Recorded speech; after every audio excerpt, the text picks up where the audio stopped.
Briscoe, 25th of January, AEW 2023, Dynamite Edition. Woohoo! Review, rest in peace to Big Jay Briscoe. Did you know him? What did you make of him? Thoughts on the big man before we kick off this memorial show? Memorial? Memorial? As I said. Did you? Aye. Fair enough. Didn't sound like that. But what did I make of... Wait, what one's it? Is it Jay or Mark this one? Jay? Jay, right. Aye, Jay's gone. We Jay. Honestly, man, I thought they looked like two crack hillbillies. People are, and I'm not just going to put someone over because they're dead and pretend they're great, like they did with Luke Harper, and pretend that this guy, or whatever his name was, John Huber or whatever he's called in AEW, I don't fucking know, and I don't even remember because he wasn't that good. But yeah, just because, like, rest in peace. It's a shame that he's dead. You know, it sucks that he's dead, but I'm not going to sit here and pretend that this is the greatest tag team of all time, or that these were mega stars and that they could have been in the WWE and they could have, they're as good as the Dudley. I'm not going to say that. No, they were just, two guys that wrestled on the indies where they belong. And, I mean, sad to see him go. Car crash, don't think it was his fault. That sucks. But, yeah, for me, wasn't a great wrestler. I mean, you look up and they didn't have the look. They looked like two guys that would fight in, like a CZW, like one of those type, like a Eddie Kingston sort of promote. It's all these guys that they're just not right in the head. They've got like low IQs. They've probably got so much brain damage with the amount of shots they've took to the head. It's two guys that Trevor for GTA would steal a bit of meth off. Constantly like cutting each other. That's what they remind. And if I'm wrong, then fair play. But I don't think I'm wrong. I don't think he's wrong either, but we'll get to that part of the show in the main event, which of course is wee brother Mark taking on Jay Lethal. Jay Lethal went from Ric Flair to this guy. Anyway, the Ocho, Jericho and Sammy Guevara with Danny Garcia take on Action Andretti, who Jericho put over in one match? But they do look like meth heads, so I mean, I'm not going back to that point, but they do. Aye, they do. I know they do look like meth heads. I mean, if it wasn't a car crash, I'd have put 50 quid on being an overdose, but it wasn't, so we got to move on, alright? Two hillbilly looking bastards to one hillbilly looking bastard, alright? But anyway, absolutely, Ricky Starks and Action Andretti, thoughts on these two vanilla midgets? Horrible. I mean, I actually don't really mind Ricky Starks, but this Action Andretti guy, the name itself, Action Andretti, that's going nowhere. I'm telling you, it sounds like an IndyCar team name. I know you've got Andretti, but Action Andretti. It fucking sucks. And for Jericho to come out and claim that he made this guy a star after one match, I mean, either Jericho's going senile with his old age, or he's literally so far up his own ass in AEW's ass that he's just spewing lies now. This guy's not a star. This guy never will be a star. No one can really be made into a star. No one's ever been made into a star based on fucking one match. Like, one match can push you in the right direction. One match can give you a boost. But nobody's ever became a star because of one fucking... Never happened. No, of course never happened. Never. I see after Cena took on Angle, was he a star? No, but you were hyped about him. You're like, oh crap, I want to see John Cena again. No, who thinks that about Action Andretti? Nobody. Fucking nobody. Guy's a bum. He'll be on a bus looking for Rikishi rapping to rejuvenate his career soon, won't he? Right. That's what he'll be doing. But the Jericho Priest and Society win. Jericho dressed like Braun Strowman's fucking fantasies, man. Red, tight shorts with like black. Man, I didn't like this. Yeah, I know, but the whole gimmick is their tag team names, Les X Gods. Aye, well, they're lippish. I know, but I can understand why Jericho's wearing these red... He's a 53-year-old man. I know, but I think Jericho can get away with a bit more than Braun Strowman. Hold on, you buried DX for being degenerates in their 50s. Oh, but it's in their name. Come on, man, let's take them off. What do you mean it's in their name? Well, Sex Gods, Degeneration X. Doesn't work. When you're 50 odds, man. Act your age, Jericho. Come out like Sting. No, I don't... Like gay? Sting gay? What do you mean? Well, you said come out like Sting. Aye, face paint, baseball bat. Decrepit. Not like this. No, but I'm just saying the whole thing that Jericho's going for is he is part of Les Sex Gods. Him and Sami Zayn are sex gods. No, Sammy Guevara are sex gods. Sami Zayn. So it makes sense for him to be wearing attire like that. But Braun Strowman's supposed to be a monster among men. He's coming out with bright red skinny jeans. That doesn't make any sense. True. Anyway, Jericho... You can think Jericho's too old to be trying to act as a Les X God. That's fair enough. But I would say that Jericho wearing that attire is more appropriate based on the gimmick he is trying to go with, rather than Braun Strowman, who we're supposed to believe is a 7 foot I'm a monster. You're gonna get these hurt. You know what I mean? No, I get your point, but my problem with Jericho is he's just like so flabby these days, doesn't he? You look at Billy Gunn, the one Billy Gunn, and he's like 10, he's got like 8 years on Jericho, you know what I mean? Well, to be fair to Jericho, he has lost a lot of weight. Yeah, no, a couple of months ago he was a balloon, like, but yeah. Longer than that, like, I mean. A year ago then. Right, he won, they won. We then get a video package. Well, before we move on, I just want to say I think Jericho's AEW career has been nothing short of fucking terrible. I did enjoy the original run when he was champ. I thought that was pretty good. But why they went from one faction straight into... The first faction wasn't any good, and they decided to go straight into another faction, and they keep the fucking most boring member of them all, Jack Swagger, and Sammy Guevara. I know. So they just get rid of... It's like... LAX. LAX are garbage, right? I'm not going to deny that, but it's like, what was the point? You literally change your LAX for that other tag team. The guy that looks like Hitler. The guy that his gums need wired because he's always on cocaine or something. I don't know what he's on. Gear. What kind of gear is he on? I don't know. The guy that's chewing. The same the Briscoes is on. I know. No, you know when you go to the club or whatever and you get Thompson's LSD. And the jaws fucking moving up and down. Ecstasy. Or whatever. He's on that. And then you've got the other guy, Daniel Garcia, who is... See when he says, I'm not an entertainer, I'm a wrestler. You're damn fucking right, mate. You're not an entertainer. Fucking nothing entertaining about you. Been to more entertaining funerals and fucking I mean... Maybe Jay Briscoe's funeral will be more entertaining. Probably.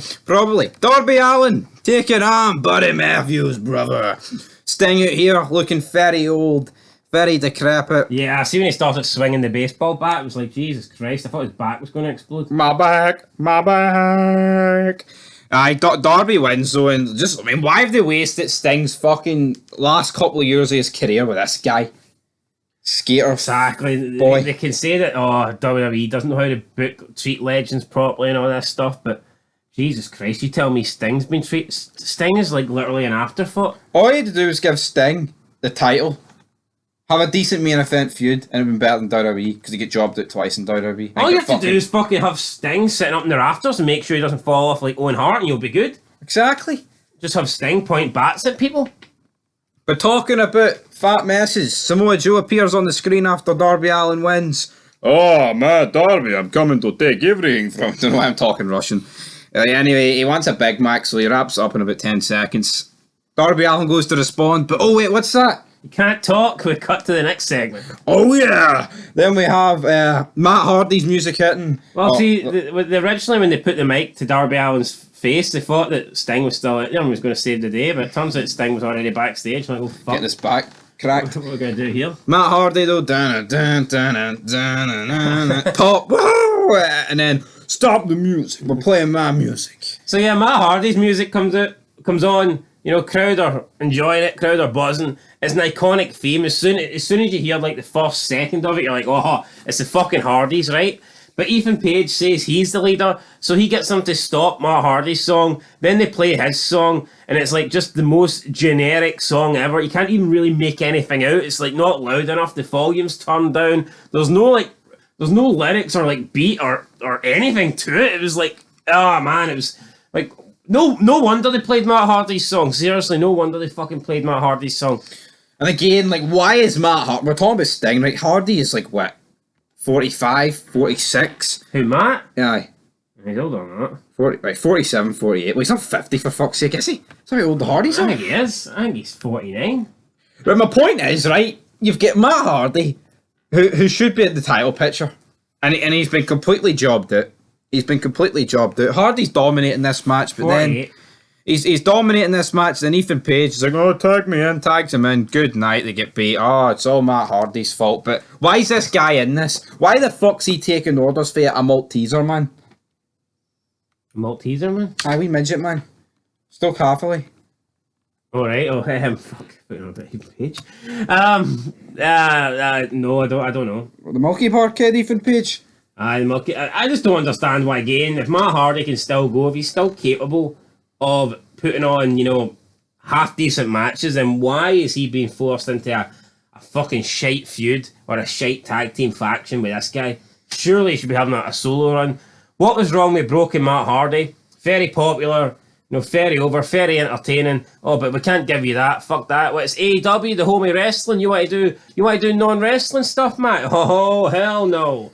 Remember that the Vanguard one, Release the Hounds? I mean, come on, I know it was like kind of corny, like, but it was funny. It was entertaining. I don't think there's been anything entertaining on this show since. Totally entertaining though, don't worry. Do not worry. Because we have got the family therapy session with the Guns and the Acclaimed, right? And there's a reason why Max Caster sticks to rapping. Because see, when he speaks, he sounds like a Mongoloid, doesn't he? Right, wee squeaky voice as well. It was garbage.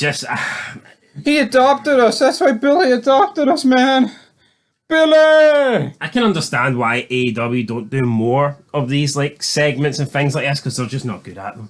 No. They're really not. Seeing 99% of your roster's pish, you can't do much with them. Maybe if you get the right people to do these segments, then, then it could work, but nah, they just can't pull it off with these guys. The Guns say they want the tag titles and then they walk out. Then Renee is interviewing... Our failures as sons are an example of... Our disappointment as sons are an example, or, our contribution as your... failure as a dad or something. I mean, that line was okay, but then they walked off like bitches, so it's like, what? All you need to know is anyone with the last name Gunn was alright. Everyone else was pish, right? Oh. That's it.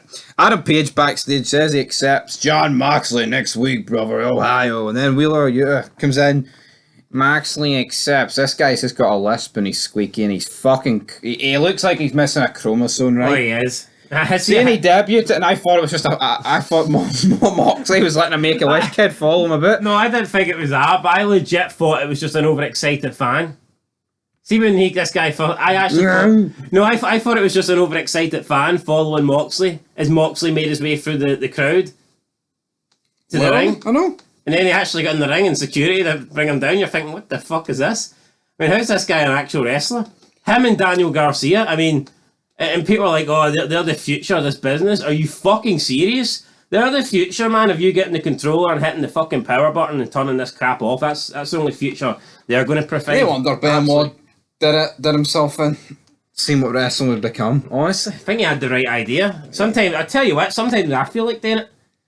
Watching this, I know. See, every time AEW comes on, my eyes start glancing towards the weightlifting machine, and I'm thinking, I don't know. Anyway, talking about weightlifting machines with Bryan Danielson. I mean, half the people in this roster's never been on a weightlifting machine. Let's be fucking real. Bryan Danielson, he's on the blockbuster movie making machine. They wouldn't know what to do with it, like. No, but Brian Cage. I mean, why is Daniel Bryan beating Brian Cage? A big, massive fucking guy. Be the first big guy Daniel Bryan's beat, wouldn't it? I know, but he's fucking... Who's actually looking for this MJF Daniel Bryan thing? I couldn't give a shit. And then MJF's like, oh, but... Where the hell's Jeff Hardy? I know that's not really relevant to this Cage Bryan match, but any chance of Jeff Hardy return? I know, and then MJF's like, I won't be the first Jew hunted down by someone with blue eyes. Well, so just making a cheap pop back to the Holocaust.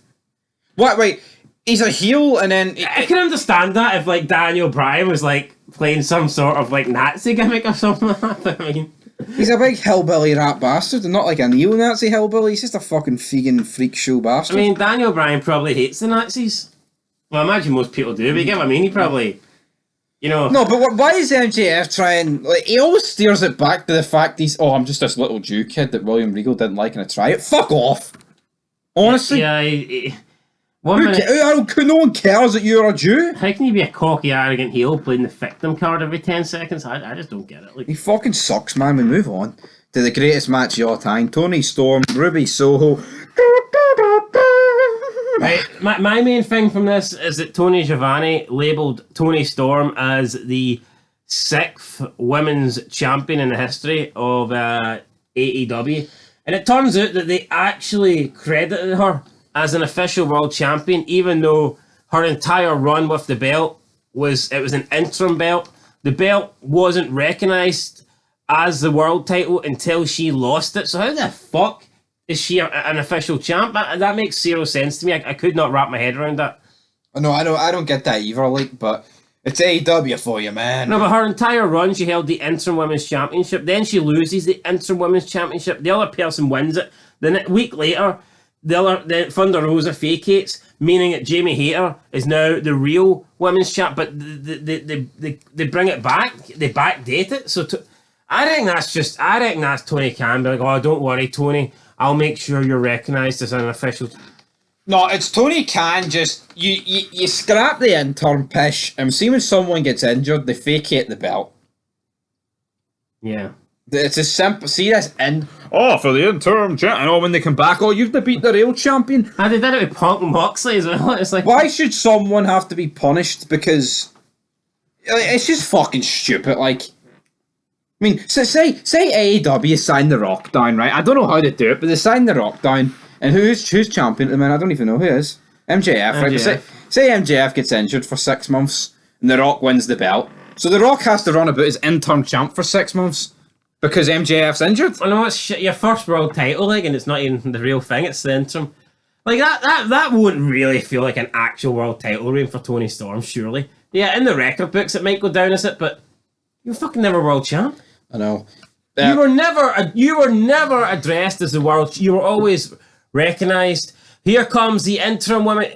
This match is for the interim women's world. You know, I just don't fucking get it, man. Anyway, Britt Baker's music hits. Oh no, Tony's distracted. Ruby Riott wins. Also, MJF made Timothy Thatcher face Daniel Bryan next week. Thoughts on Timothy Thatcher? Fucking hate it him in NXT, and I'm going to hate him in AEW. Just a boring bloody guy. Just another wrestler in trunks. That's all there is to say about him. Anyway, main event time. Mark Briscoe taking on Jay Lethal. We get rid of Tony Schiavone and Taz, and they're replaced by Ian Riccaboni and Caprice Coleman. Before we go into this, did you mention Takashita? Yeah, I've already mentioned him. Oh, okay. He came out after that Bryan match. I like his name. Take shit. Take a shit. That's what this. No, and then this match, man, it just sucks. Fucking garbage. Yeah, so have a bit of a brawl. Use a table. Jay hits the J Driller. But Mark counters it. Lethal with a back body drop. Mark holds on. J Driller 1, 2, 3. Mark Briscoe wins for his fallen brother. You know what, man? I guess it's night. You know, he got his 15 minutes of fame, whatever. So it's a nice moment for him. But it's nice that he could bring out the belts and win and pose in the ring for his brother. That's a nice moment for him. But I'm not going to sit here and pretend that the Briscoes are great. See if Kurt Angle died, right? In 2002, would they get his brother that looked like him, the main event SmackDown? Would Vince Fuck do that, right? Because he'd come to terms with the fact that guy's pish and he's no main eventing. I need to create a new star. Aye, something like that. I mean, look at this: Mark Briscoe against Jay Lethal, and this is their whack. Look how devoid of star power this show was. There's fucking no one. And see the people that is. They're used in insignificant roles. MJF, what's his role?